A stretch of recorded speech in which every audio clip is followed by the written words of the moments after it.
오늘 일부 말씀은 신명기 20장의 말씀입니다. 말씀의 제목은 성도를 위하여 싸우시고 구원하시는 하나님이십니다. 이 구약시대에는 실제 가나안 땅 족속들과 전쟁하며 그 땅에 있는 모든 사람들을 치고 이스라엘 민족이 부패하지 않고 하나님이 기업으로 주신 땅을 다 차지할 수 있도록 실제 육신적인 전쟁까지 이루었습니다. 오늘 이 시대에는 우리가 영적 전쟁과 함께 또 세상 현장에서 하나님과 함께 동행하는 하나님이 싸우시고 승리케 하시는, 이때는 하나님이 제사장들과 이런 사역자들을 통해서 또 하나님이 직접 말씀을 주시고 하나님이 직접 징계하시면서 역사하셨다면, 오늘날 이 시대에는 성령께서 함께 동행하시고 인도하셔서 우리가 살아가는 세상 현장에서 영적으로 육적으로 승리할 수 있도록 인도해 주시는 것입니다. 그래서 항상 잊지 말 것은 우리가 혼자가 아니라 하나님께서 우리와 함께 하시고 우리를 위해서 싸우시고 반드시 진정으로 승리케 한다는 사실입니다. 때로는 성도들이 실수하고 또 잘못된 길을 갈 수 있습니다.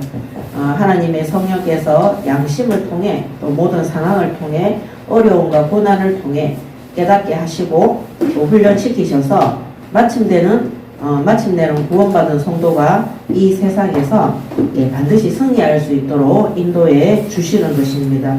그래서 세상 현장에 우리를 파송하신 하나님께서 구원받은 성도와 함께 하시고 동행하시고 늘 승리케 하시는 하나님의 군대라는 사실을 약속으로 믿으시고 오늘도 모든 예배를 통해서 승리하는 응답을 미리 받으시기 바랍니다. 아멘.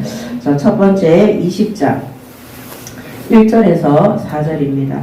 내가 나가서 적군과 싸우려 할 때에 말과 병거와 백성이 너보다 많음을 볼지라도 그들을 두려워하지 말라. 애국 땅에서 너를 인도하여 내신 내 하나님 여호와께서 너와 함께 하시느니라. 자, 오늘 전쟁 때 세상 현장에서 우리가 가져야 되는 자세는 두려움이 아니라 하나님이 우리와 함께 한다는 임마누엘의 비밀입니다. 아멘. 그래서 첫 번째 제사장의 역할입니다.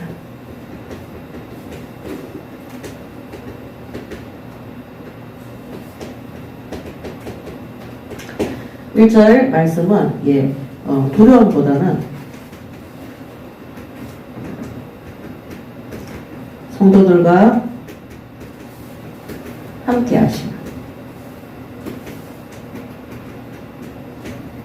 하나님을 믿는 것입니다.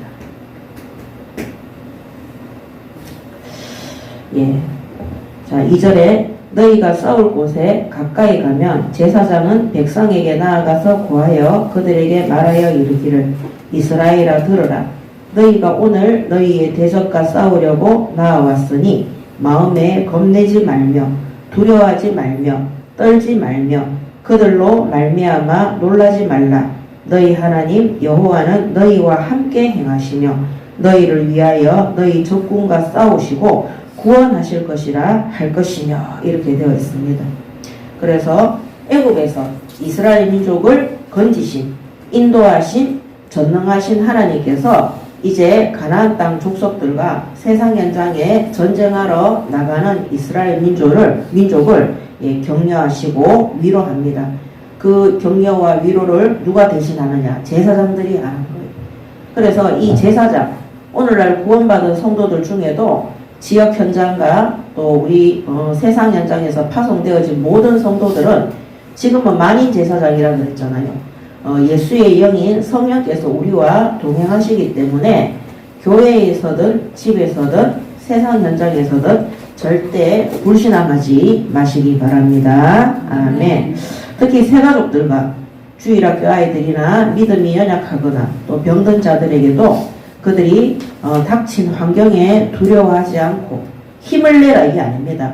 하나님이 우리와 함께 하심으로, 하나님이 이 상황 속에서도 함께 동행하심으로, 우리가 사탄에게 종노릇하고 있을 때, 애굽에서 노예로 비참하게 살고 있을 때 그 애굽 땅의 어린 양의 피발림으로 예수 그리스도의 십자가의 구원의 능력으로 우리를 건지신, 인도하신 바로 전능하신 하나님이라는 사실을 믿으시고 선포하시고 새가족들과 우리 현장에 구원받은 약한 자들을 위해서 그들을 바르게 지도하시기 바랍니다. 아멘. 그래서 두려움 버드는 성도들과 함께 하신 하나님을 믿을 수 있도록 우리가 받은 이 구원, 애굽에서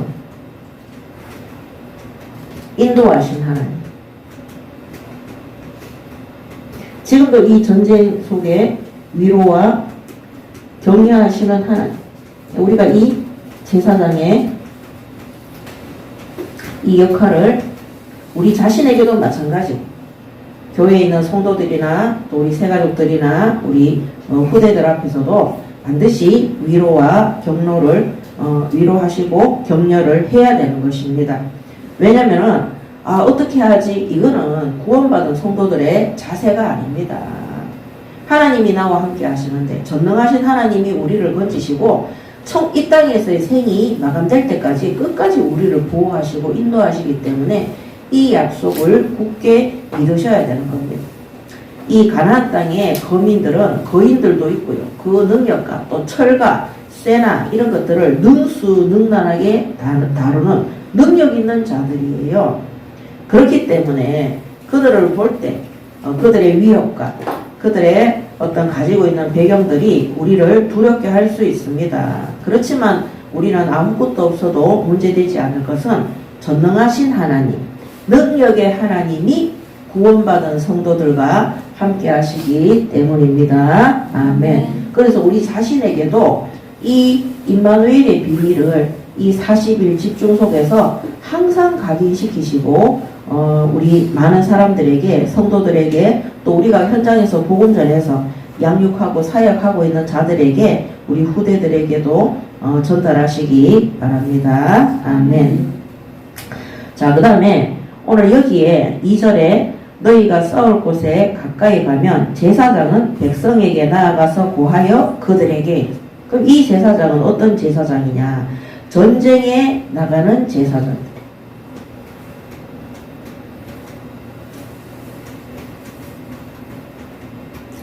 평상시에 성전에서 예배를 인도하고 집도하는 그런 제사장들이 아니라 오늘 여기 있는 제사장은 비나스처럼 하나님이 전쟁에 특별히 내보내는 제사장입니다. 그래서 민수기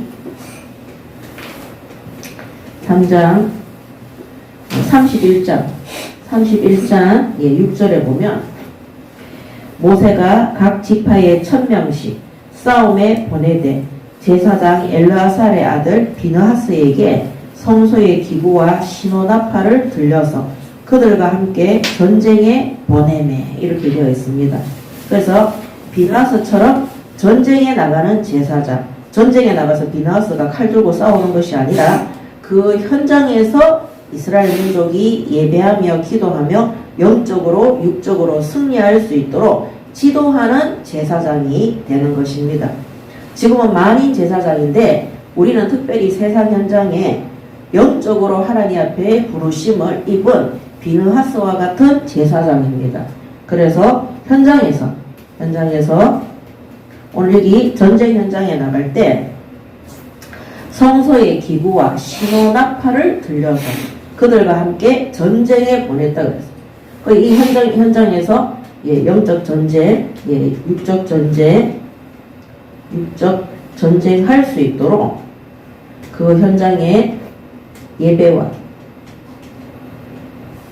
전도와 선교를 이룰 수 있도록 준비하시고 하나님이 맡겨주신 그 현장에 하나님이 기업으로 주신 그 모든 현장과 땅을 정복하시기 바랍니다. 아멘. 그래서 하나님은 전쟁에 나갈 때도 제사장, 그 전쟁에 특별히 보내는 제사장들을 하나님 뽑으셔서 거기에 보내시는 거예요. 그래서 우리가 어떤 일을 시작하기 전에, 그 다음에 어떤 기업에 가든지 아니면 현장에 파송되든지 새로운 사업을 할 때 반드시 예배와 함께 시작하는 거예요. 우리가 이사를 해도 뭐합니까? 예배를 드리잖아요. 우리가 성전 이전을 해서 예배를 드리는 것도 있지만 그건 당연한 것이지만 우리가 새로운 기업이나 산업이나 학교나 그 다음에 이사를 하거나 이럴 때도 뭐합니까? 반드시 제사장, 비느하스와 같은 제사장에게 하나님이 신혼나팔과 이 성전의 기구를 가지고 가서 그 전쟁 현장에서도 예배하고 승리할 수 있도록 이스라엘 민족이 하나님이 주시는 말씀과 하나님 주시는 영적인 능력, 기도 속에서 떠나지 않도록 하나님께서 인도해 주시는 것입니다. 그래서 우리 하원교회 성도분들은 항상 잊지 말 것은 우리가 하나님이 붙여주시는 그 모든 현장에 갈 때마다 제일 먼저 뭐로 시작해야 된다고요? 예배로 시작하는. 그래서 저도 옛날에 구미에 그 김충원의 미술교실이라는 그 업을 시작할 때 교회의 목사님을 초청해서 목사님이 오셔가지고 거기서 예배 드렸어요. 예배 드리니까 또 목사님이 한 달에 한 번씩 오셔서 또 예배를 인도해 주시더라고요. 그 다음에 제가 신세계 미술학원 그거 할 때도 예수 믿고 구원받은 다음에 교회에 계시는 목사님을 초청했는데 부목사님이 오셨어요. 그 부목사님이 오셔서 다시 복음 전하고 영접하고 거기서 예배 드렸어요. 그 다음에 제가 그 구미에 있을 때 마임이라는 기업체에 들어가서 복음을 전했는데 이 사람이 이 사장이 응답을 받으면서 대구 칠곡에 있는 자기 회사에도 데리고 가서 그 직원들한테 복음 전하게 했어요. 중요한 거는 뭐냐면은 제가 들어가서 복음 전해서 예배를 시작했는데 나중에 하나님이 응답하셔가지고 4층짜리 건물을 구매하게 됐어요. 근데 저를 데리고 가서 은행에 대출 받으면서 그래 샀거든요. 꼭 가야 된다는 거예요. 권사님이 같이 가셔서 해야 된다고. 그래서 같이 은행 대출 받으러 거기 우리 또 학부형이 거기에 지점장으로 있는 그런 은행이에요. 거기 가서 대출 받아서 그 바로 옆에 건물을 사서 거기에 이제 명칭을 교회 명칭으로 해서 밑에 4층은 교회로 쓰고 1, 2, 3층은 거기 기업으로 썼는데 1층은 카페로 쓰고 이랬는데 그날 우리 처음 시작할 때 제가 다니는 교회의 목사님들하고 담임 목사님한테 말씀드렸더니 그때 부목사님들이 한 4명인가 왔어요. 그리고 중직자들하고 성도들도 한가닥 와서 거기 기업체에 사람들도 와가지고 예배 드리기 전에 우리가 막 피아노하고 드럼하고 이런 것도 다 준비를 했거든요. 그래서 그날 거기 부신자들, 직원들, 대구에 있고 구미에 있는 직원들이 다 참석하고 고객들도 손님들도 참석을 했는데 사실은 제가 다니는 교회의 목사님들하고 성도들이 제일 많이 왔어요. 그래서 그날 제가 찍은 사진도 있어요. 그래서 그날 같이 하나님 앞에 제일 먼저 예배드리고 이 4층 전체는 하나님 앞에 예배드리는 장소로 내놓겠다고 그렇게 인도를 받았습니다. 오늘 이거는 제 얘기가 아니에요. 전쟁에 나가는 비느하스 같은 제사장을 통해서 성소의 기구와 모든 이 나팔을 통해서 이스라엘 민족이 현장에서 하나님이 기업으로 주신 가나안 땅에서 반드시 승리할 수 있도록 예배와 말씀과 기도로 시작할 수 있도록 인도하신 것입니다. 이것이 전도와 선교로 연결된다는 것.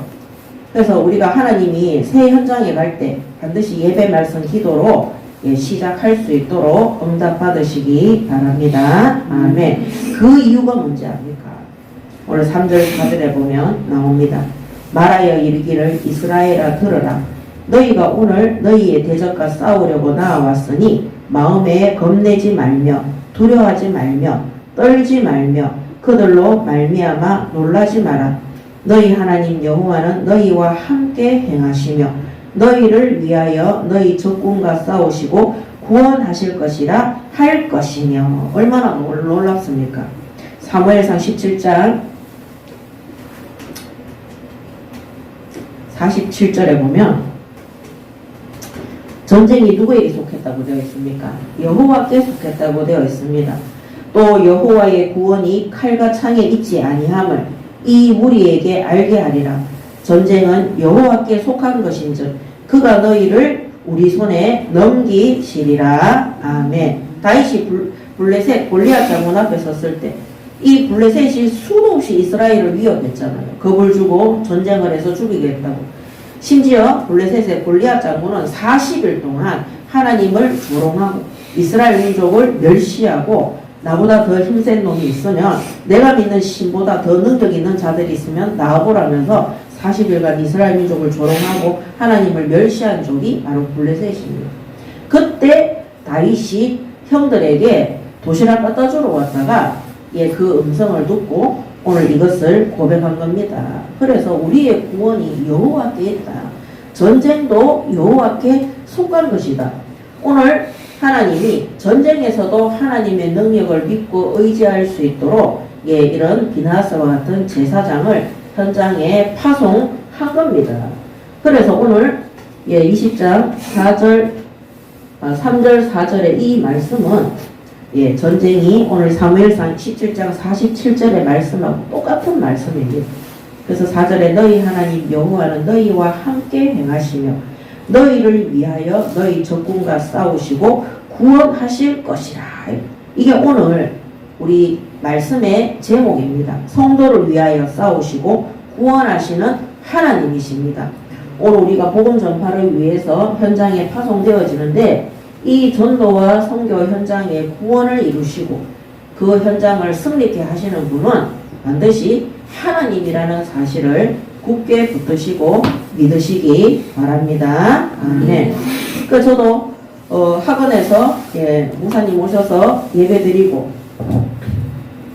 그 다음에 저는 저희 집에 목사님 오셔서 예배드리는 거를 너무 바라고 원해서 교회에 몇 번이나 말씀을 드렸는데 그때는 초창기에 그 교회에 부목사님이 2분밖에 오셨어요. 2분밖에 안 계셔가지고 우리 집에 잘 못 오시는 거예요. 그리고 이제 조금 시간이 한 6개월, 7개월 이래 그러면 1년 가까이 정도 되면서 와보니까 이 신세계 미술학 원장님은 전도 잘하기 때문에 올 필요가 없다 이러면서 안 오시더라고요. 그래서 제가 너무 답답해가지고 제가 뭐 예배를 인도하고 이런 건 잘 모르잖아요. 그냥 개인 예배를 드릴 뿐이지 저희 남편도 우리 가정의 자녀들도 나도 목사님이 오셔서 예배 드렸으면 좋겠는 거예요. 그래 도저히 안 돼가지고 그 교회에 말씀을 드렸더니 그 교회에 거제도에 근무하시는 중학교 과학 선생님을 보내주셨어요. 그분이 그 교회 집사님이었는데 지금 우리가 거제도에 갈 때 바로 가잖아요. 길이 뚫려 있어가 그때는 거제도 가려면 배를 타고 들어가야 되는 30년 전이니까. 근데 그 선생님이 오셔가지고 우리랑 같이 일주일에 한 번 오셔가 저녁에 퇴근이 아니고 이제 토요일인가 오시는 거죠. 거제도에서 나와서 우리는 진주에 있으니까 교회가 오셔가지고 토요일날 예배 드려주시고 이렇게 가는데 그 과학 선생님이 4번 들어오셨어요. 4번. 그 앞에 부목사님이 4번 들어갔어요. 그 4번을 갖다가 예배를 드려주는데 정말 은혜를 많이 받았어요. 전에도 한 말씀 드렸는데 이분이 중학교 과학 선생님인데 매일 소주병을 이 안주머니에 넣고 다녔던 분이에요. 알코올 중독자예요. 그래서 수업 마치고 나면 맨날 그 강가에 남강에 앉아가지고 막 술 마시고 집에 가서 폐악을 지기고 이랬는데 예수 믿고 구원받은 거예요. 그리고 말씀으로 좀 훈련을 받았는데 이 사람이 학교 때리치우는 게 소원이었는데 그때부터 이 학생들을 보는 눈이 달라지는 거예요. 그러면서 이제 이 사람이 거제도로 가게 된 거예요. 거제도 그 학교에 가서 이 예배드리기 시작한 영적 전쟁을 한 거죠. 교장선생님도 무시하고 학생들도 무시하고 뭐 대도 안 했대요. 근데 이제 그 학교에 문제를 일으키는 아이들이 조금씩 이제 구원받고 예배드리기 시작한 거예요.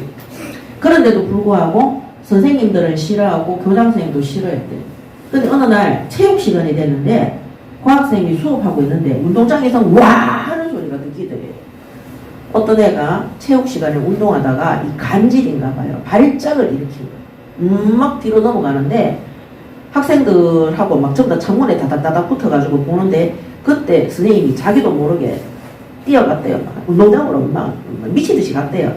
가가지고 거기 가서 예수 그리스도의 이름으로 기도하는데 그 발작하고 누워있고 하여튼 뭐 희한한 상황이었는데 아이가 벌떡 일어나서 그 즉시로 치유가 된 거예요. 난리가 난 거예요. 그러면서 그날 이후로 그 거제고등학교인가 모르겠 중학교인가 모르겠 거기에서 교장선생님, 교감선생님 모든 선생님들이 이 과학선생님이 학생들하고 예배하고 복음 전파하는 것에 1도 말을 안 한다는 거예요. 그때 제가 있잖아요. 그 선생님 말씀을 들으면서, 야, 내가 이 학원에서 전도 선교하기 위해서는 내가 수업 잘하고 열심히 하는 것보다 더 중요한 것이 이 예배의 단을 쌓는 거였어요. 기도의 단을 쌓는 거예요. 제가 그래서 정말 은혜 받았어요. 전에도 한번 말씀드렸는데, 한 번은 그 선생님이 오시는 날인데, 막 수업 저녁에 8시쯤 오세요.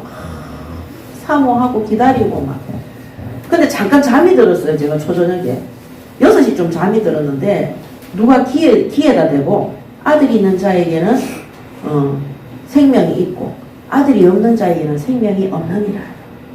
아들이 있는 자에게는 생명이 있고, 아들이 없는 자에게는 그때는 제가 한 예수 믿은 지 얼마 안 됐기 때문에, 1년도 안 됐기 때문에, 성경에 그런 말이 있는지도 몰라. 그거를 누가 계속 얘기하는데 일어났어요. 근데 그날 예배를 드리는데 그 본문 예배 중에 아들이 있는 자에게는 생명이 있고 아들이 없는 자에게는 이게 성경에 기록된 말씀인 거예요. 그때 제가 했잖아요. 어떤 생각이냐면 이 선생님이 너무 성령 충만하니까 하나님이 천사를 천사가 내기에서 아들이 있는 자에게는 생명이 있고 근데 그날 그 말씀이 꿀송이보다 더 다른 거예요. 근데 처음 듣는 말인데 그게 하나님의 말씀인 거예요. 환청환상이 아니었어요. 그래서 제가 이제 아들이 있는 자에게는 생명이 있고 아들이 없는 자에게는 생명 없다. 예수 그리스도 이 아들이 없는 자에게는 아무리 교회를 100년, 200년 다녀도 10년, 20년을 다녀도 예수 생명 없는 자에게는 정말 구원받은 생명이 아니라 죽은 생명이라는 것을 그날 그 말씀을 통해서 정말 확신을 했어요. 오늘 우리가 이 가나안 땅 세상 현장에 전쟁하러 가야 돼. 우리는 복음 전파를 위해서 구원 사역을 위해서 이 땅에 파송되어진 그리스도의 군대입니다. 우리의 능력으로는 이 사탄이 장악하고 있는 사탄이 배후가 되어 있는 그 능력 있는 사탄의 권세를 막을 수 있는 힘이 없습니다. 그래서 하나님이 구원받은 성도들 각 사람에게 성령 세례를 부어주신 겁니다. 그래서 그 성령이 언제 역사하느냐?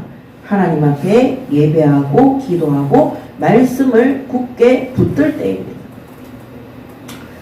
제가 자폐 아이들 사역을 할 때 진짜 애들이요 그 자폐 아이들이 못 고쳐요. 그리고 우리가 3가지 사람들이 가지고 있는 본능이 있잖아요. 식욕, 수면욕, 그 다음에 성욕. 이거는 막을 수 없는 부분이거든요. 근데 중요한 거는 그런 것들이 아이들이 치유가 되더라니까요. 한 번은 수업이 안 돼. 하루 종일 뛰어다니는 무슨 정신병자 같아요. 막 하하하하 하루 뛰는 남자인데 걔 수업 의뢰를 받았는데 왜냐면 내가 가르치는 그 자폐아가 너무 치유가 돼가지고 그 집에 갔는데 엄마하고 상담하고 있는데도 계속 뛰어다니는 거예요. 그래서 제가 하나님 기도하는데 결론 내렸어요. 뛰면서 수업하자. 근데 그 집이 하필이면 방하고 그 거실 베란다하고 다 이렇게 열려가 있는 거예요. 이게 문으로 드르륵 문으로. 그래가 책상에 그림 펴놓고 걔가 뛰기 시작하면 저도 같이 뛰었어요. 그래서 한 바퀴 돌고 스케치북에 손바닥 얹혀가지고 손바닥 한번 그려주고 또 한 바퀴 돌고 그렇게 하면서 수업하면서 가위질도 뛰면서 했어요. 엄마는 기도 안 차죠. 근데 그렇게 안 하면 수업이 안 되니까. 그렇게 하면서 한쪽 벽에다가 도화지 큰 거 붙여놓고 잠자리도 오려서 붙이고 매미도 오려서 붙이고 나무도 오려서 붙여서 그리고 뛰면서 오리고 붙여서 이렇게 해서 맨날 그 작품 완성을 했어요. 근데 제가 거기 가서 기도하면서 예배를 드리면서 하는데 어느 날 걔하고 돌다가 제가 잡아가지고 안다리 뒷다리 걸어가지고 넘어뜨려서 끌어안고 귀에다 복음 전했어. 나도 왜 그랬는지 모르겠어요. 주 예수를 믿어라. 그리하면 너와 내 집이 구원을 얻으리라. 네가 오늘 이 예수를 믿고 영접하면 네가 하나님의 자녀가 돼. 이러는 거예요. 계속 그러는 애니까. 그렇게 하면서 지금부터 선생님이 하는 기도를 따라 해라 이러는데 원래는 보듬거리면서 뛰쳐나가야 되는데 가만히 있는 거예요. 제가 하는 영접 기도를 걔가 어눌한 말로 따라 했다니까요. 어떻게 됐겠어요? 그 다음 주부터 앉아서 수업했어요. 앉아서 수업. 그 엄마가 제가 해달라는 걸 다 해줬어요. 저도 놀랐어요. 이 아이의 영혼이 생명이 없고 예수 생명이 없으니까 눈에 보이지 않는 흑암과 이 아이의 이 불안함과 오늘 이게 두려워하지 마라 그랬잖아요.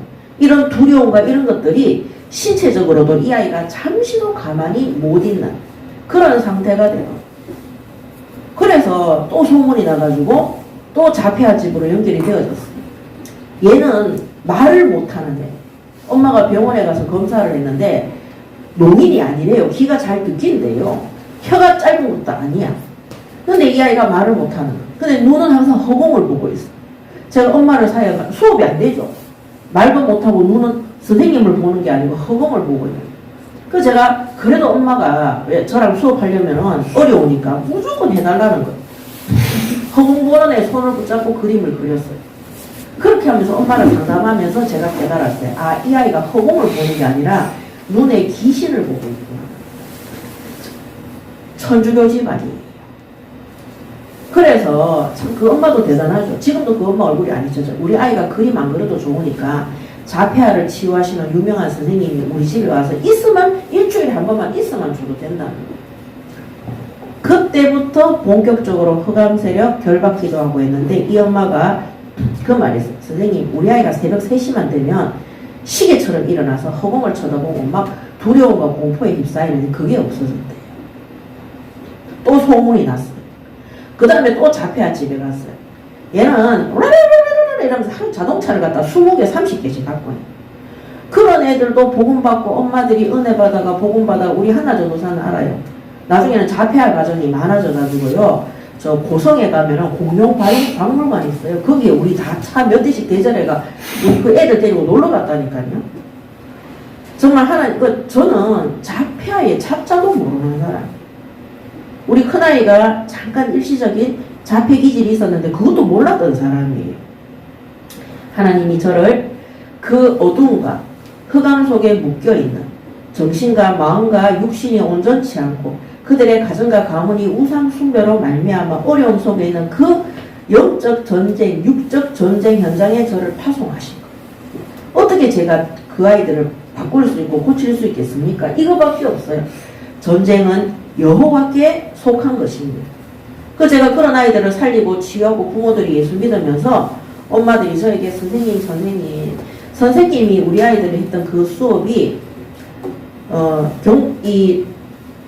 여기 경남 경북 영남권에서는요 대구대학교 특수재활학과가 제일 유명해요. 대구대 특수학과 가면 유명합니다. 거기에 선생님들이 자폐아들 데리고 수업하는 거하고 똑같다는 거예요. 저 깜짝 놀랐어요. 아, 그렇구나. 모든 것이 여호와께 속한 거예요. 예, 사람들이 막 연구해가지고 개발해가지고 만들어낸 그 특수학과의 그런 아이들을 치료하는 그 모든 것들이 어디에 속해 있다고요? 여호와께 속해 있는. 병원의 의사들이 아무리 잘 고쳐도 사람을 창조하신 하나님의 능력만치 되겠습니까? 그러니까 하나님이 우리의 모든 전신과 질병과 왜냐하면 하나님이 우리 인간을 창조했기 때문에 자연재해를 해결할 수 있는 분은 하나님밖에 없습니다. 모든 기근과 재난과 전염병을 해결하실 수 있는 분은 하나님밖에 없습니다. 모든 것이 하나님께 속한 거예요. 그래서 우리가 하나님께 속한 자들이 해야 되는 거는 뭐냐? 이거예요. 전쟁에 나가는 제사장. 하나님 앞에 우리가 현장에 사람들을 고치려고 우리가 응답받으려고 몸부림치지 말고 비느하스와 같은 제사장과 함께 전쟁에 나가서 예배에 승리하시기 바랍니다. 아멘. 저는 지교회를 세우고 전문교회를 세울 때 저는 하나님이 현장에 전도의 문을 열릴 때마다 일주일에 저 혼자서 20군데에서 30군데에서 예배를 드리는 거예요. 기다리는 사람은 한 사람이지만 저는 30군데를 예배를 드리니까 완전히 이거 뭡니까? 계속 예배 속에 있는 거예요. 정말 여러분들은 지금 내 모습을 보면 안 믿으시겠지만은 대대 역사가 일어났어요. 온 교회에 소문이 나고 정말 대구 지역 전체에서도 저는 잘 모르는데 저를 아는 사람들이 많았어요. 대표적인 건 뭐냐? 전도 잘하는 권사님이다, 집사님. 제가 앞에 서서 간증 한 번만 하면은 사업하시고 일하시는 남자 장로님 집사님들이 줄 서가 있었어요. 다른 지역에 가서 제가 한 번만 말씀 심부름하면요, 정말 거짓말 1도 안 보태고 줄이 한 줄로 쭉 서요. 여자 권사님, 지사님, 남자 줄 쭉 서서 제 전화번호 받아가려고, 저랑 통화하려고. 왜 그런지 아십니까? 일어난 역사가 자신들이 정말 응답받고 싶은 것들인데, 제가 그 현장에 일어난 역사를 간증하니까. 근데 아셔야 돼요. 그거 제 능력이 아니에요. 그냥 하나님 앞에 3824 예배만 드렸는데, 그 다음에 어느 장소든지 목사님이 오셔서 예배 드릴 수 있도록 그것만 소망했어요.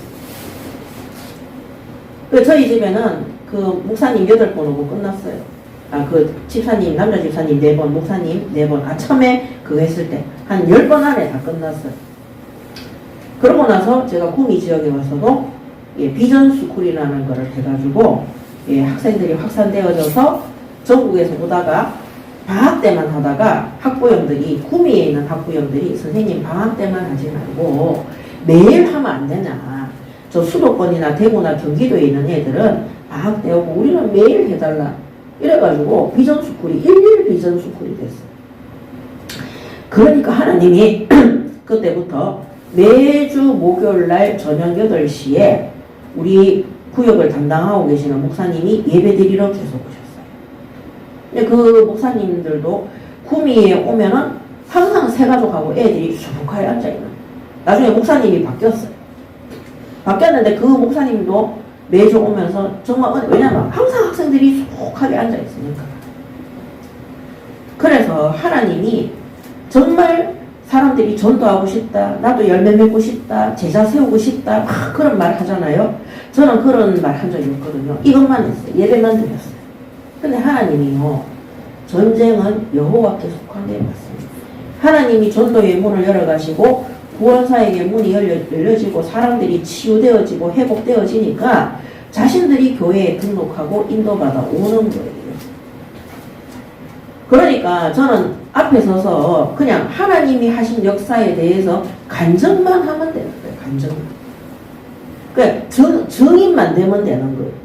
교만해지지 않습니다. 저는 전도의 역사 일어날 때마다 한 번도 교만한 마음이 없었어요. 그래서 끊임없이 하나님이 현장에 문 열리듯, 왜 교만할 수가 없는 게 그 내 능력이 아니니까. 원래 나는 두려움과 의심으로 가득 찬 사람인데 하나님이 그 현장에 문을 여시고 하나님이 그렇게 하셨기 때문에 그 다음 주에 가면 나사 있어요. 그 다음 주 가면 또 변화대제가 있어요.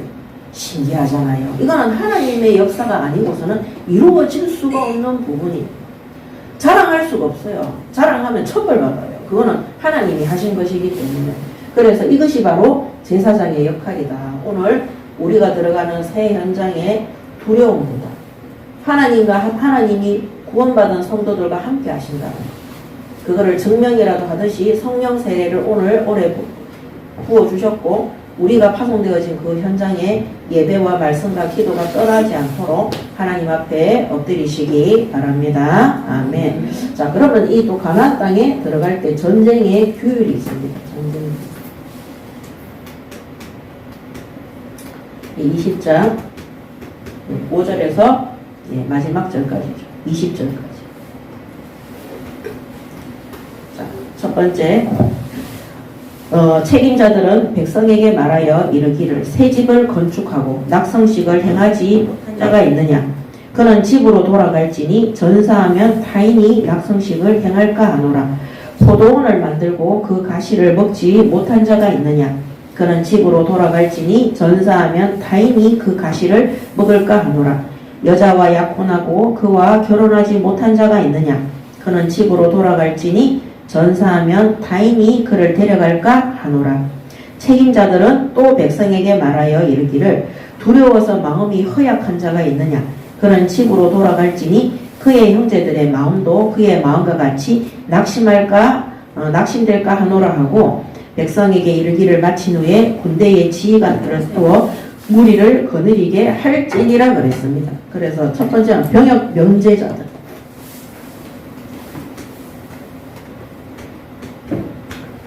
군인으로 뽑혔지만 오늘 20장 5절에서 9절에 보면 낙성식 할 사람, 집을 지었는데 그 다음 뭡니까? 포도원 가시를 추수를 해야 되는데, 그 다음에 여자와 약혼하고 결혼식을 앞둔 자, 그 다음에 뭡니까? 마음이 약해서 허약한 자. 이런 사람들은 병역 면제자들입니다. 병역을 기피하는 게 아니라 아예 그런 우리가 약혼녀가 있으면은 두려울 거 아니에요. 근데 이런 것들이 불신앙의 요소가 되고 다른 곳에 마음이 가 있을 때는 전쟁에 가면은 하나님 앞에 집중할 수 없기 때문에 그들을 돌려 보내는 것입니다. 그래서 병역 면제자들에 대한 규례가 있고요. 그 다음에 그 가나안 땅에 성읍들을 차지하러 들어갔을 때 성읍들에 대한 규례가 있습니다. 그래서 내가 어떤 성읍으로 나아가서 치려할 때에는 이건 10절부터죠. 그 성읍에 먼저 화평을 선언하라. 그 성읍이 만일 화평하기로 화답하고 너를 향하여 성문을 열거든 그 모든 주민들에게 내게 조공을 바치고 너를 섬기게 할 것이요. 만일 너와 화평하기를 거부하고 너를 대적하여 싸우려 하거든 너는 그 성읍을 에워살 것이요. 내 하나님 여호와께서 그 성읍을 내 손에 넘기시거든 너는 칼날로 그 안에 남자를 다 쳐 죽이고 너는 오직 여자들과 유아들과 가축들과 성읍 가운데 있는 모든 것을 너를 위하여 탈취물로 삼을 것이며 너는 내 하나님 여호와께서 내게 주신 적군에게서 빼앗은 것을 먹을지니라 그랬어요.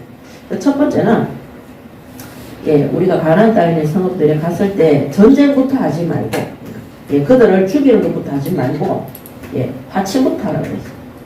화친을 청해라. 화평을 청하라 그랬죠. 화평할 것을. 근데 만일 너와 화평할 것을 받아들이면 평화적으로 받아들이면 그들을 어떻게 합니까? 조공을 바칠 수 있도록 해라. 그래서 화평을 청해서 평화적으로 해결하라. 그리고 조공을 받으라고 되어 있고, 그 다음에 만약에 이 화친을 원하지 않거든 그들을 다 칼날로 남자들을 다 죽이고 그 성읍을 멸망시키고 탈취물들을 가지라고 그렇게 말씀하고 있습니다.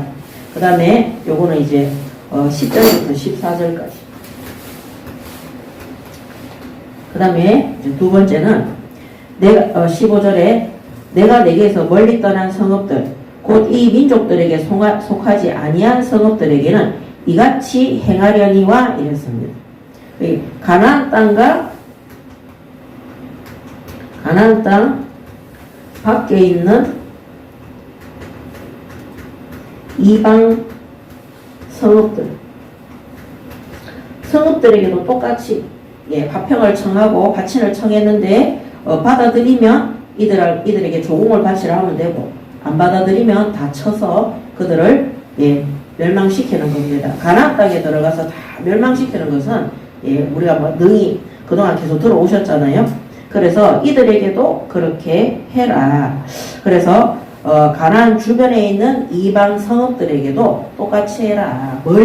가나안 땅과 멀리 떨어진 성읍에도 만약에 전쟁이 하나님이 우리를 파송했는데 그 현장에 복음 듣는 것들이 만약 예를 들어가지고 우리가 복음을 전하는데 그들이 다 받아들이면 어떻게 전체가 들을 수 있도록 하는 거예요. 전체가.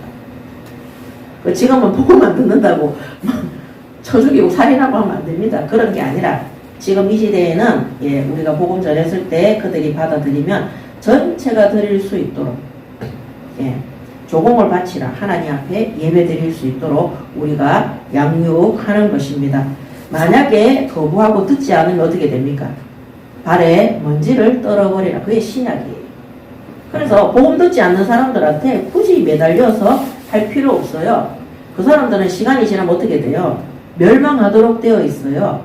그래서 이스라엘이 그때처럼 우리가 쳐서 죽이지 않아도 그들은 복음 거부죄로 그들은 어차피 재앙 속에서 불신자들은 멸망할 수밖에 없습니다. 저 또한 그랬기 때문에 저주하는 게 아니라 하나님 떠난 인간은 반드시 재앙과 멸망 속에 들어갑니다. 요새 사회에서 연예계에서 성공했던 유명한 대표적인 사람들이 무속과 점술에 연루되어져 있다가 그들이 지금 폐가 망신하고 어려움을 겪고 있는 사람들 우리가 보고 있잖아요.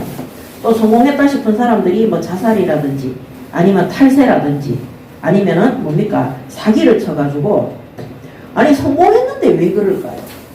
그들이 멸망의 자손들이라서 그런 거예요. 그래서 우리가 부자들이 성공하고 부신자들이 성공하고 응답받는 것에 대해서 부러워하지 마시기 바랍니다. 아멘. 그들이 가지고 있는 그 성공은요, 바벨탑이에요. 언젠가는 무너지는 것들인 거예요. 하나님이 우리와 동행하는 그것이 최고의 응답입니다. 그래서 우리가 현장에 우리가 내가 있는 구역 말고 하나님이 다른 곳에 우리를 파송하실 때가 있어요.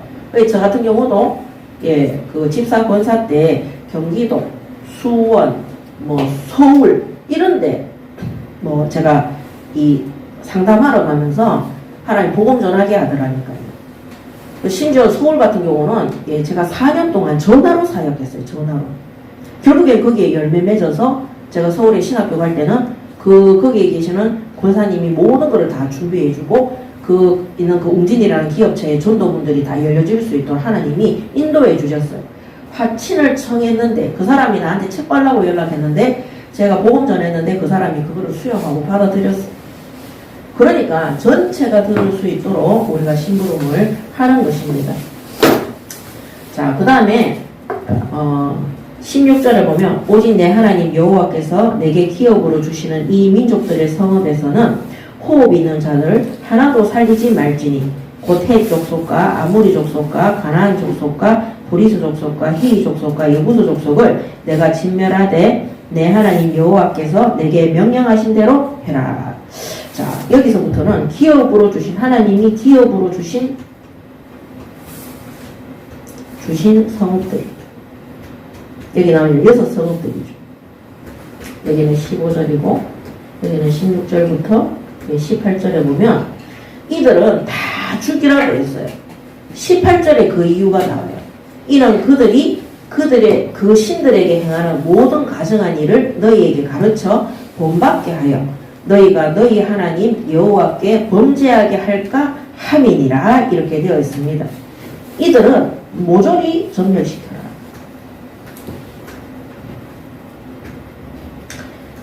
하나님이 우리보다 더 잘 아시겠죠. 완전히 우상숭배에 찌들려서 자기 자녀를 불 가운데, 그 까나나이를 갖다가 불 가운데 몰렉 신에게 제사를 드리는 이런 민족에게는 복음도 들어가지 않을 뿐더러 이스라엘 민족이 이 행위를 본받아서 자기 자녀를 제물로 삼고 우상숭배하고 부패하고 타락해서 하나님의 징계와 진노 아래 들어갈 것을 미리 막기 위해서 하나님이 멸절하라는 겁니다. 그래서 이스라엘의 타락을 막기 위해서, 이스라엘의 우상숭배와 타락을 막기 위해서 이들을 완전히 모조리 전멸시키라고 한 겁니다. 그래서 여러분들이 우상숭배하는 자들 만나가 복음 전한다고 그들이 가는 절간이나 그들이 가는, 우리가 전도하기 위해서 가는 건 상관이 없는데 전도를 빙자해서 무속인한테 가서 점을 치러 간다든지 그런 거 하지 마세요. 저 옛날에 학원 다닐 때 강사로 있을 때 저는 미술이고 그분은 바이올린 하는 피아노 선생님이었는데 이분이 권사 딸이에요. 저를 데리고 무속인한테 데리고 가서 점수를 했다니까요, 진짜로. 저는 그때 뭣도 모르고 막 따라다녔거든요. 우리 엄마도 답답하니까 저를 데리고 무당한테 가더라니까요. 결혼했는데, 그래서 저는 천국 갔으면 좋겠는데 우리 엄마는 예수 안 믿는 게 확실합니다. 그리고 저희 시어머니도 매 친구가 무속인이라니까.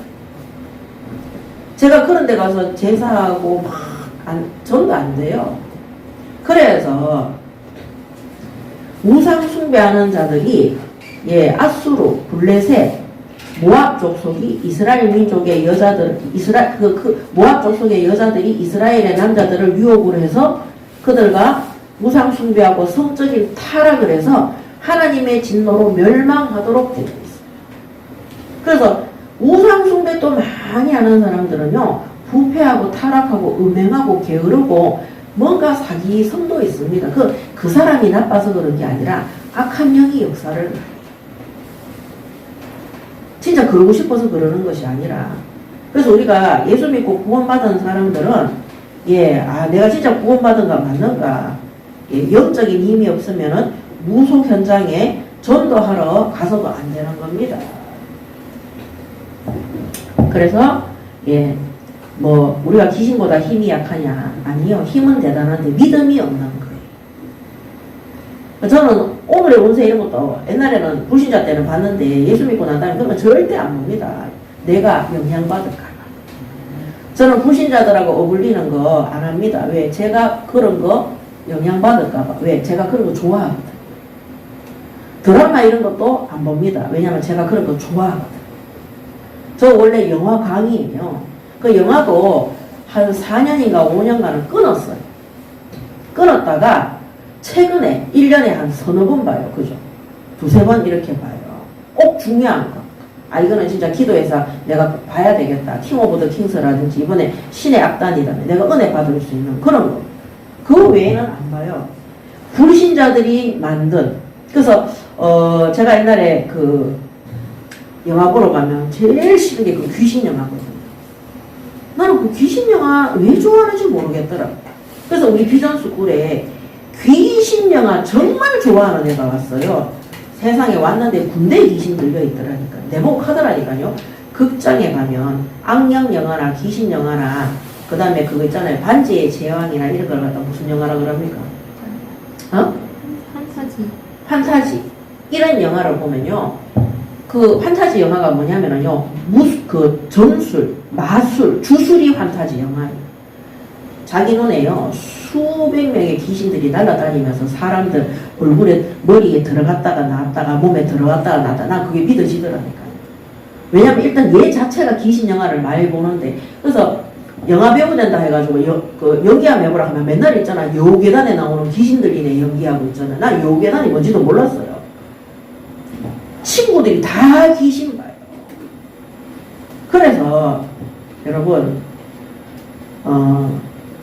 학교에 다 그런 건 아니지만 몇 명의 초등학교에 경비선원 아저씨들이 어린아이들 데리고 가서 성폭행하고 이렇게 하는 그런 그 사람들 경비실에서요. 성폭행하기 전까지 그거 보고 있어요.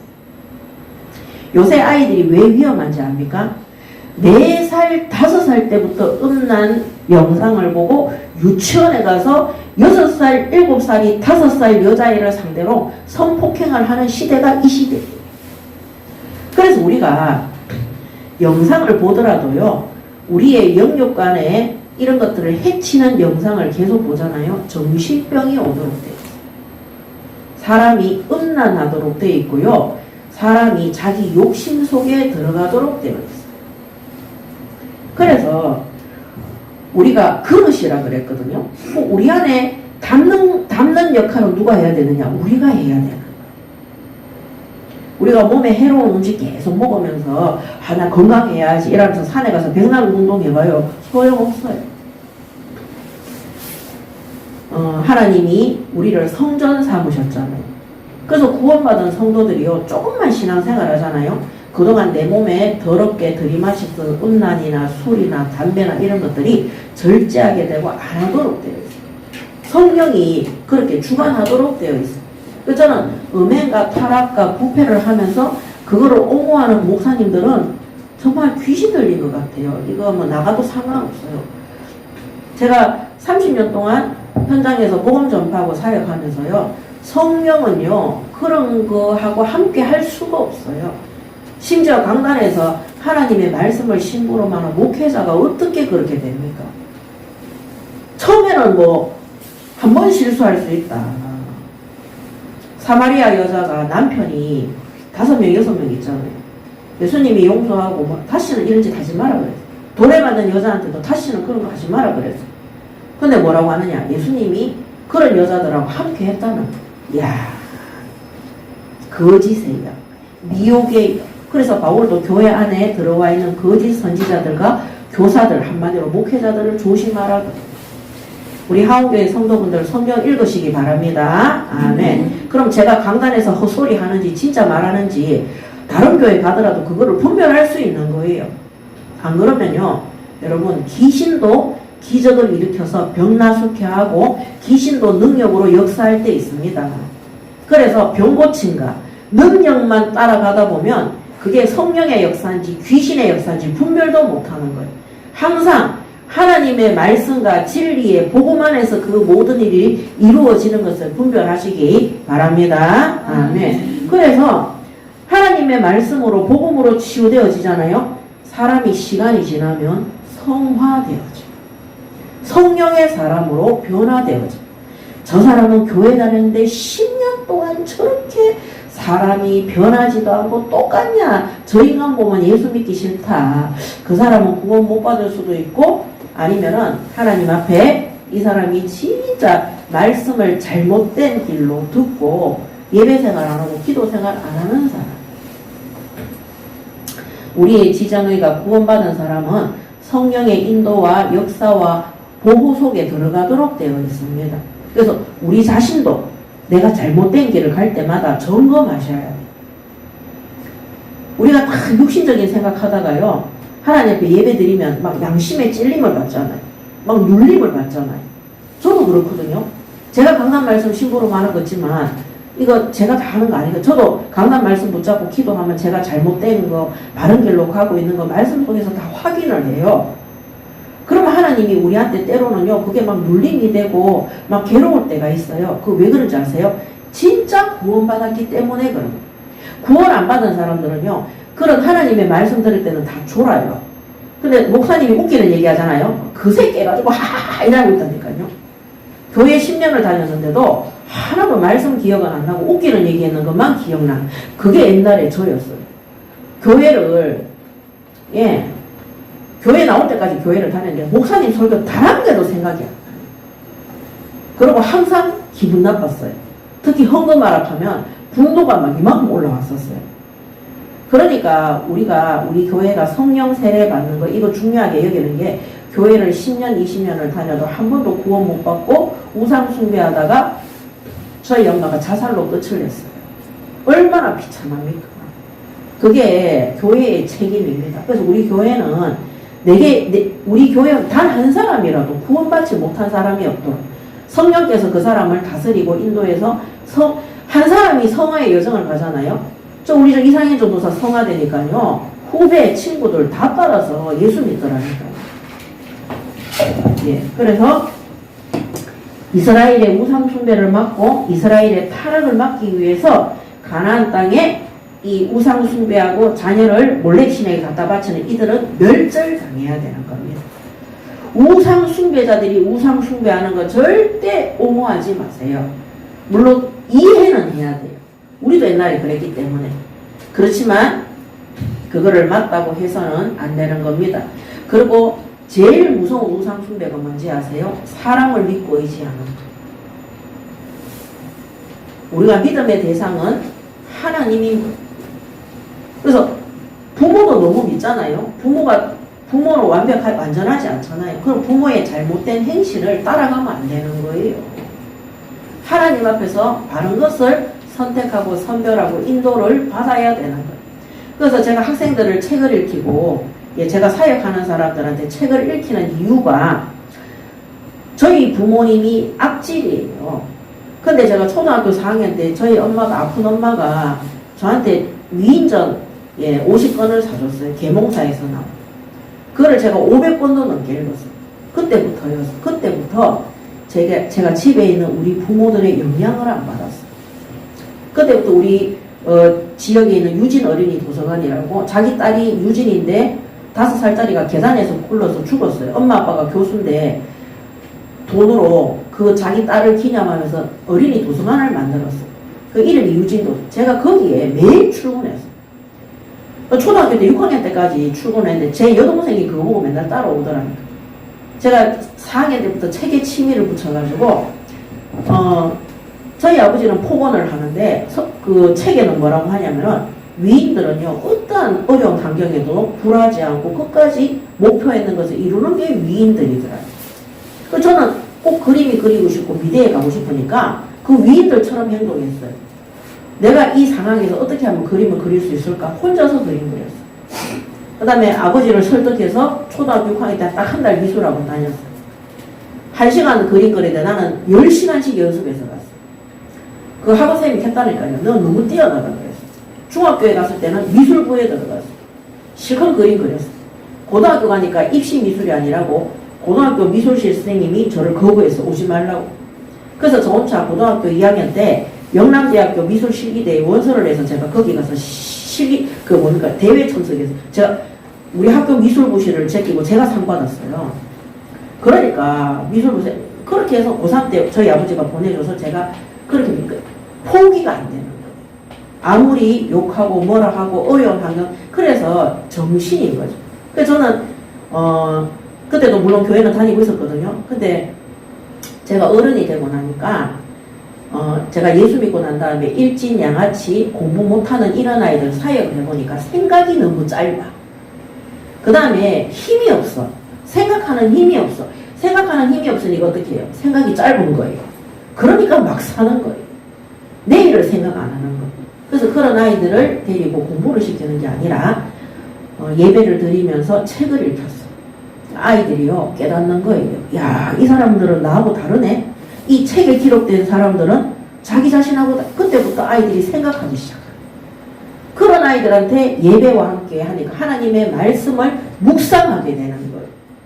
그러니까 영적인 치유와 정신적인 치유와 육신의 삶의 치유의 역사가 일어나는 겁니다. 그래서 저는 그런 아이들에게 진짜 공부 잘하게 하려면요, 예, 독서를 통해서 이 아이들이 훌륭한 생각, 분별하는 생각, 똑바른 생각을 할 수 있도록 그렇게 해서 예배를 드려야 해요. 왜냐면요, 책에 나온 사람들은요, 자기의 유익이나 자기의 욕심대로 살지 않아요. 특히 위인전은요, 국가나 나라나 사회를 위해서 헌신하는 사람들의 이야기가, 그 작품을 만드는 사람들의 이야기가 불굴의 의지를 가지고 그거를 끝까지 지속하고 인내하는 사람들의 이야기가 기록되어져 있어요. 그래서 저는 어떻게 보면은 제가 어렸을 때 그런 우리 엄마한테 너무 고마운 게 그건 거예요. 안 그러면 막 상처 속에 있을 건데 막 방학 때도 한 책만 읽고 이랬어요. 그래서 우리가 아이들이라는 그릇에도 무엇을 담아주느냐가 너무너무 중요해요. 엄마가, 아빠가 맨날 집에서 TV만 보고 스마트폰만 하나 있으면 애들한테 그거를 담아주는 거예요. 그래서 제가 우리 학부형들한테 옛날에 그 얘기 했다니까요. 애들이 집에 오면 띵동이라면, 요새는 띵동 아니라 삑삑삑삑이잖아요. 그러면은 TV 끄고 가지고 던지고 책 읽는 척 해요. 그러고 집에 들어가면 오빠 아무 데나 벗어놓고 싶지만 애들을 위해서 애들 보는 눈이 무서워서 옷걸이에 가서 걸어야 돼요. 설거지 하기 싫어도 애들 보는 눈이 무서워서 애들 책상 안 치우고 방 안 치우고 게으르다고 욕하지 말고 그거 한번 해봐요. 그리고 청소도 하라고 시키지 말고 하는 방법을 가르쳐줘요. 하는 방법. 그런 것들이요. 배우는 시기가 20살 때까지. 20살이 딱 넘어서면 안 배웁니다. 그때는 깨달아야 돼요. 그래서 어렸을 때 담겨진 것들이 20살이 딱 됐을 때 선택하고 그 다음에 결정할 수 있는 내면의 에너지가 딱 되는 거예요. 그래서 저도 저희 집 아이들 20살 고등학교 딱 졸업하고 나서는 그게 고등학생이 딱 되면 그때부터 제가 다 놔뒀어요. 진로를 본인들이 선택할 수 있도록. 그래서 첫째 아들은 수도권으로 대학을 가고 둘째 아들은 학교 그만두고 자기가 중국에 가서 사업하고 싶다 해서 그렇게 해줬어요. 셋째는 신학교 간다 그래서 그렇게. 근데 중학교 3학년 때까지 제가 그거를 했어요. 고등학교 1학년 딱 됐을 때는 반어른이기 때문에 진로를 본인들이 결정할 수 있도록 제가 가이드 역할만, 왜냐면 본인들이 알 수가 없으니까 가이드 역할만 계속 해준 거예요. 자, 그런 거 다 안 해놓고 나중에 20살 됐을 때 우리 애는 지가 할 줄 아는 게 아무것도 없다. 뭐 아직까지도 내가 다, 그거는 이미 어렸을 때밖에 기회가 없어요. 성경에도 보면요, 20살이 되면 군대 딱 어른으로 인정을 하는 거예요. 이스라엘 민족이 광야에서 40년 동안 징계를 받았던 나이도 20살부터예요. 그래서 기회는 어렸을 때밖에 없는 겁니다. 그래서 이 이스라엘 민족도 하나님을 아버지라고 부르잖아요.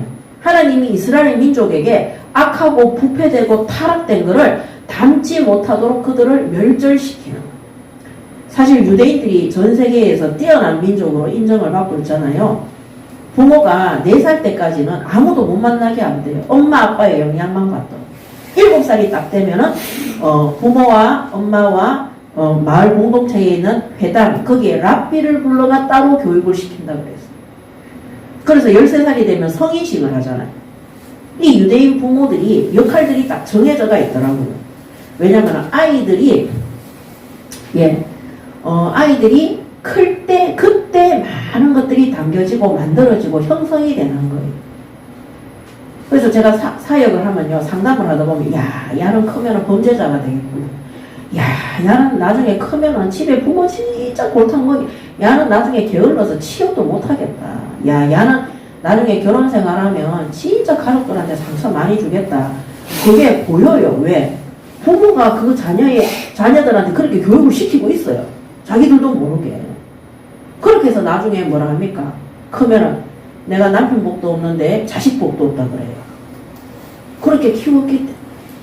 그래서 물론 또 열심히 키우는데 100%또 내 맘대로 안 돼. 우리 맘대로 하는 것이 아니라 클 때 무엇을 담아주느냐. 그래서 하나님이 가나안 땅 들어가기 전에 주신 말씀이에요? 아니면 들어가서 주신 말씀이에요? 들어가기 전에 준 말씀이에요. 이제 가나안 땅에 들어가서는 아예 섞이기 때문에 세상 현장에 나가기 전에, 가나안 땅에 들어가기 전에 미리 이 말씀을 규례로, 전쟁의 귤로 주는 거예요.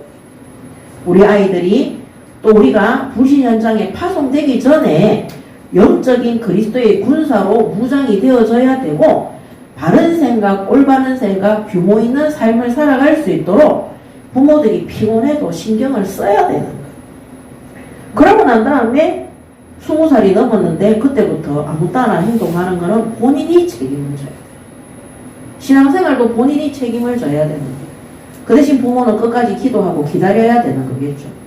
왜냐하면 말을 안 듣기 때문에. 말 안 듣습니다. 저도 솔직히 20살 넘었을 때 우리 엄마 말 안 들었어요. 안 듣게 되더라니까. 밖에 나가 보니까 안 맞는 거 천지던데 그 밖에 있는 것들이 더 멋있어 보이고 더 괜찮아 보이는데 부모 말 안 듣는 거예요.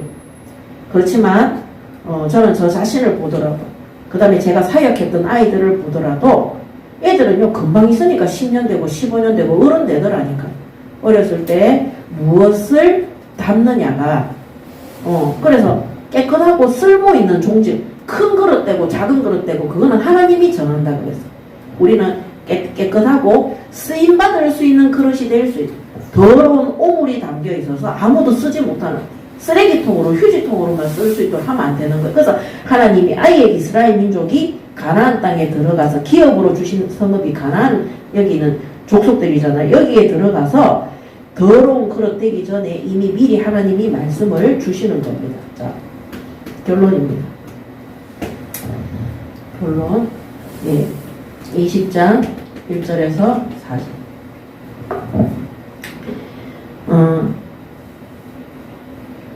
19절에는 너희가 어떤 성읍을 오랫동안 에워싸고 그 성읍을 쳐서 점령하라 할 때에도 도끼를 둘러 그곳에 나무를 찍어내지 말라. 이는 너희가 먹을 것이 될 것이미니 찍지 말라. 그들의 들의 수목이 사람이냐? 너희가 어찌 그것을 에워싸겠느냐? 다만 감옥이 아닌 수목은 찍어내어 너희와 싸우는 그 성읍을 치는 기구를 만들어 그 성읍을 함락시킬 때까지 쓸지니라. 자, 이 성읍을 에워쌌을 때 수목, 먹을 수 있는 것, 그럼 과실들은 너희의 식물로 삼고, 그 다음에 과목은 식물로 삼고, 그 다음에 수목은 기구로 만들어서, 이때 당시는 가나안 땅의 성읍이 아주 성이 높았어요. 그것들을 두드려서 부수는 기구로 만들어라고 하나님이 전쟁하는 방법까지도 이런 지도자들에게, 이런 군인들에게 다 가르쳐 주시는 겁니다. 자, 그래서 첫 번째, 여호와를 대장으로 섬기는 여호와의 군대라는 거. 여호와를, 하나님이시죠. 여호와 하나님을 대장으로 섬기는 여호와 하나님의 군대라는 사실을 믿으시기 바랍니다. 아멘. 그래서 여호와의 군대이기 때문에 반드시 하나님의 명령과 하나님의 뜻대로 진행되어져야 됩니다. 반드시 하나님의 명령과 하나님의 뜻대로 진행되는 전쟁, 이거는 전쟁에 대한 부분. 그래서 우리가 현장이 전쟁터입니다.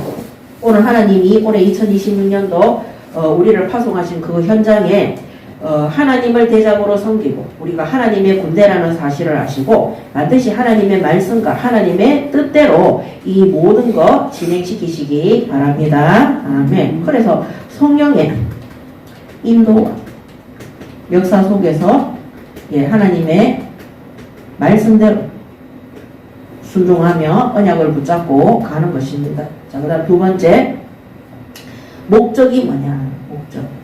목적이 가나안 땅을 차지하기 위한 것이 아닙니다. 땅을 차지하기 위한 것이 절대 아닙니다. 자, 이 가나안 땅에도 하나님이 아브라함과 조상들에게 아브라함에게 약속했던 땅이에요. 그래서 하나님이 언약으로 약속하신 가나안 땅에 가는 겁니다.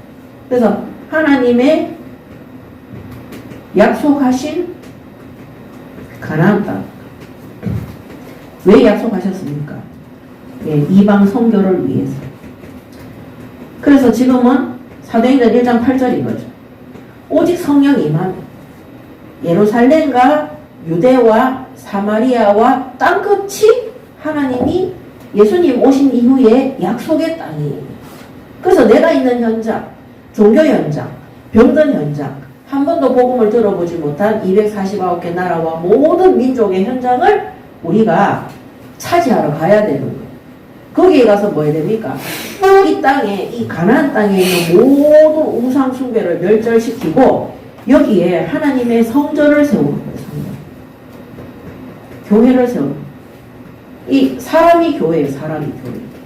한 사람 한 사람 예수 믿고 구원받아서 그들의 가정이 그들의 산업이 교회가 되고 개인이 교회가 되고 가정이 교회가 되고 산업이 교회가 되고 그들이 파송되어진 그 현장에 지교회, 전문교회, 개교회가 세워질 수 있도록 우리가 예루살렘과 유대와 사마리아와 땅끝까지 이 가나안 땅을 정복하러 가는 것입니다. 그래서 이거를 위해서 우리가 뭐 해야 되냐? 하나님 나라의 복음 전파를 위해서 뭐 해야 되냐? 영적 전쟁이에요. 영적 전쟁과 오늘 육적 전쟁까지 다 해야 된다.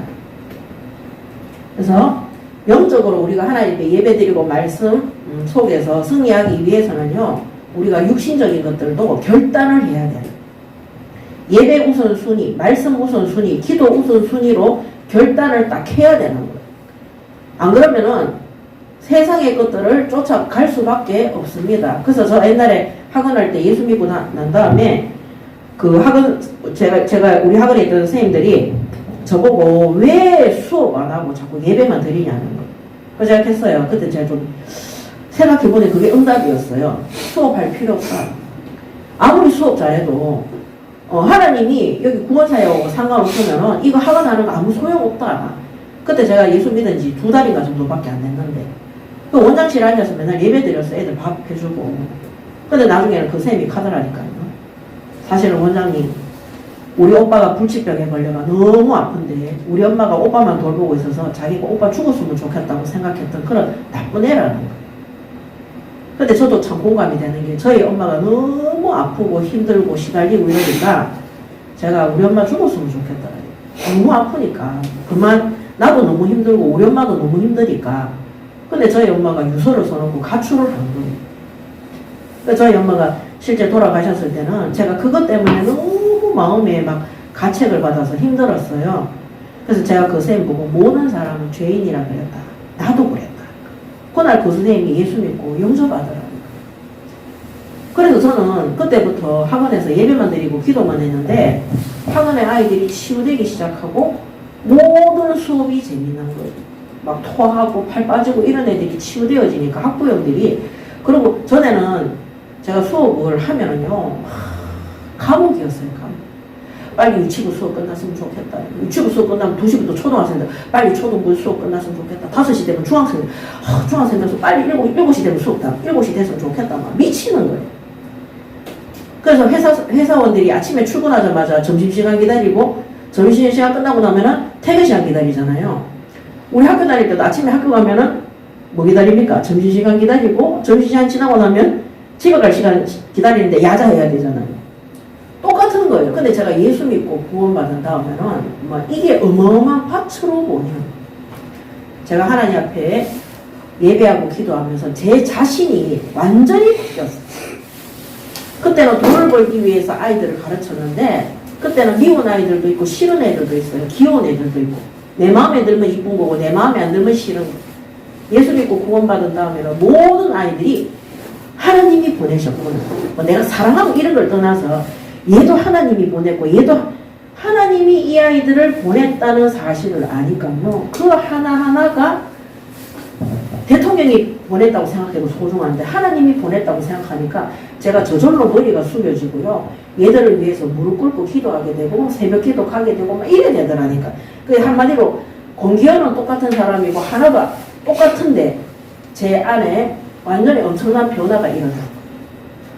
자, 그때부터 학원이 복음화되어지고 현장이 복음화되어지고 수업이 너무너무 재미있어지고 한 명이 왔는데 그 아이를 놓고 예배하고 기도하고 수업했는데 그 한 명이 50명, 60명을 열매 맺도록 하는 그런 응답을 하나님이 받게 하셨어요. 그래서 저는 항상 우리 교회를 놓고 빠지지 않고 기도하는 그 말씀 중에 이사야 60장 1절에서 22절에 특히 22절 예, 작은 자가 1000명을 약한 자가 강국 한 사람이 1000명을 살리고 치유하고 움직일 수 있는 거 약한 자가 강국을 그 약한 사람이 교회를 세우고 세상에서 제일 강한 강국은 교회입니다. 그거를 세울 수 있는 제자가 우리 하원교회에서 매주 나오게 해달라고 그렇게 기도하는 거예요. 많은 숫자가 와서 예배를 드리는 것도 중요하지만은 예, 한 사람 한 사람이 그런 제자와 교회를 세우는 것이 예, 저는 가장 가치 있다고 보기 때문입니다. 그 저 또한 많은 사람들과 함께해서 전도를 한 게 아니라 제가 하나님 앞에 응답 받으니까 하나님이 저를 쓰신 거예요.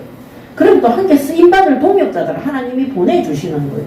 그러니까 하나님이 일하시는 게 제가 일하는 것보다 100배나 속도를 줄여주시는 거예요. 전에 같으면은 시달리면서 일하면서 막 한 10시간 지나고 나면 회복되어지려고 하면 그 다음날 또 출근해야 돼. 그런데 24시간 기쁘고 감사합니다. 제가 셋째를 임신했을 때는 날아다녔다니까요. 완전히 너무 성경처럼. 그래서 이거는 자랑이 아니라 우리가 이 영적 전쟁, 육적 전쟁을 위해서 통해서 반드시 해야 되는 게 세계 선교입니다. 정말 사마리아와 땅끝까지 가야 돼. 그 땅끝까지 가기 위해서는 우리가 땅을 차지해서 성공하고 야, 막 우리 예수 믿으면 이래 잘 된다. 이게 아닌 거예요. 오늘 하나님이 약속하셨기 때문에 예수님이 우리에게 지상명령으로 약속했기 때문에 그 사명을 감당하기 위해서 가는 겁니다. 학원하는 거, 예, 우리가 출근하는 거, 우리가 아직까지 구멍에 숨이 붙어서 살아있는 거, 이 사명 때문에 있는 거예요. 그래서 잘하려고 하지 말고 뭐 해야 됩니까? 하나님의 뜻대로 해야 돼요. 그래서 하나님의 계획, 하나님의 계획과 지시대로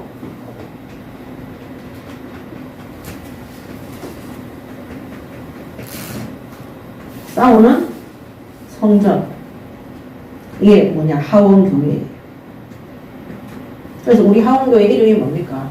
하나님이 원하시는 대로, 하나님이 뜻하시는 대로 심부름하기 위해서 새 이름을 주신 것입니다.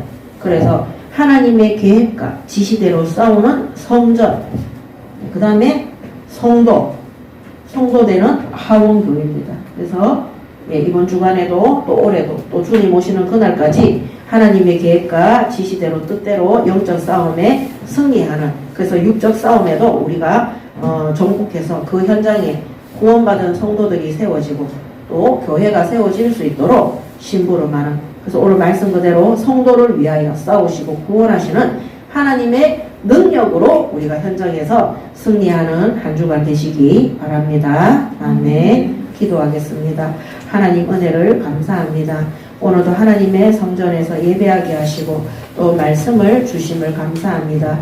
이번 주간에도 주신 말씀 그대로 하나님 앞에 순종하며 말씀 그대로 기도하며 말씀 그대로 응답받는 하나님의 뜻대로 하나님의 계획대로 인도받는 하원교회 모든 성도들 될 수 있도록 축복하시고 인도하여 주시옵소서. 감사드리며 우리 주 예수 그리스도 이름으로 기도드립니다. 아멘.